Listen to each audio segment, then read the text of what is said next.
Hi guys, it's Kristen Johnson. I want to share some tips with you on how to improve your Pilates roll-up. It can be a very tricky exercise for a lot of people. The intention of the exercise is to work on spinal articulation. So we're actually strengthening and stretching the spine at the same time. So it's a very important movement pattern.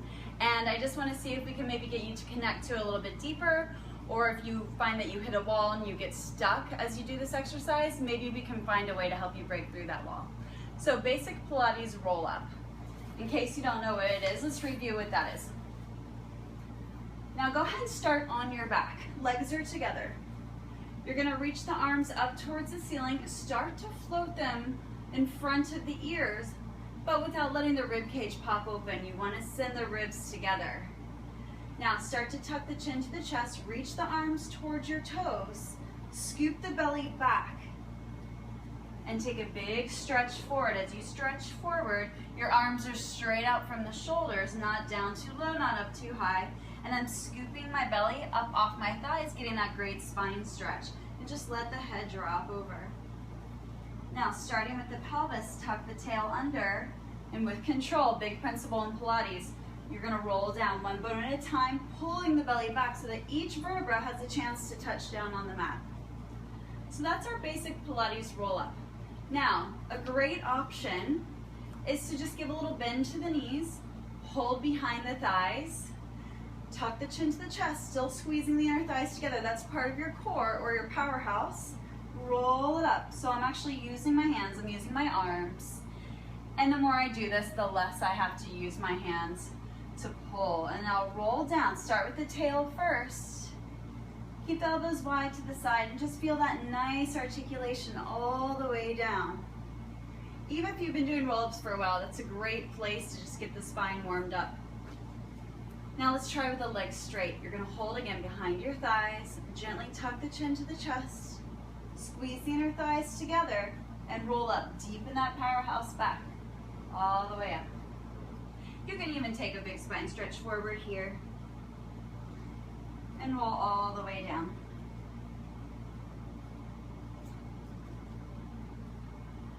So now, this is one of my favorite tools, the Magic Circle by Balance Body. It's a great tool for finding a closed chain connection. Having a closed chain connection, for me, just helps me feel like I can be aware of how my whole body is working together towards one common goal. Sometimes when we don't have that closed chain, we just feel like limbs are flailing. So go ahead and roll it down. I'm gonna reach the circle towards the ceiling, maybe overhead, but just keep the rib cage closed. Now squeeze the circle together so you have a little hug on that circle. Reach the circle towards your toes. Start to peel up one bone at a time. Feel that opposition of reaching the circle forward while deepening the belly back. And take a big stretch forward. And again, roll it down. So my legs aren't moving. Feel like they're cemented down into the mat, and squeeze the heels together like you're holding a credit card. You don't want to drop it. At least I know I don't. And float the arms overhead. Again, continuing with a little hug on that circle. Reach the circle forward, deepen the belly back. Okay, so you get the idea with this circle. It's a great tool. I've seen amazing results with it. So next stop, free weights. I just have 2-pounders. They can be 2 pounds, 3 pounds, 4 pounds, it doesn't matter, but let's not go much higher than 5 pounds just to be safe for our joints. This will help counterbalance you, so it'll give you a chance to really slow it down, tucking the tail under one bone at a time, still sending my legs long.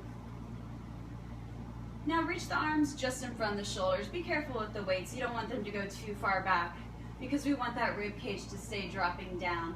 Now pull the belly up and in, pulling those top ribs up and in, and peel up. And let's just sit nice and tall with the weights as opposed to taking a big stretch forward. Tuck the tail under, roll it down bone by bone like you're lowering down a strand of pearls. You don't want to miss a single one, all the way down. And then deepen the belly back, pulling the powerhouse up and in, or the core. There's many names for it. And sit nice and tall. So again, and I have 5 pounds. With the 5 pounds, I'd maybe just hold the weight with both hands just for safety for my shoulder joints. But same idea, obviously the more weight you add, the easier it will be to roll up, but you want to be safe to your joints and be good to your joints. So I hope these tools are helpful. I've seen some amazing progress with my students that have just constantly hit that wall trying to do the roll up, and they just feel stuck in their spine, and I know it's very frustrating for them. I have scoliosis, and I know for me, learning a roll up, I felt very imbalanced, I felt stuck, and so some of these tools really helped me a lot. And I often go back to them if I'm having a day where I just feel like I'm a little off center or imbalanced. And there's really amazing results. I've had clients who have done Pilates for years and just written off the roll up, decided that it just wasn't for them, they couldn't do it, and that's all there was to it.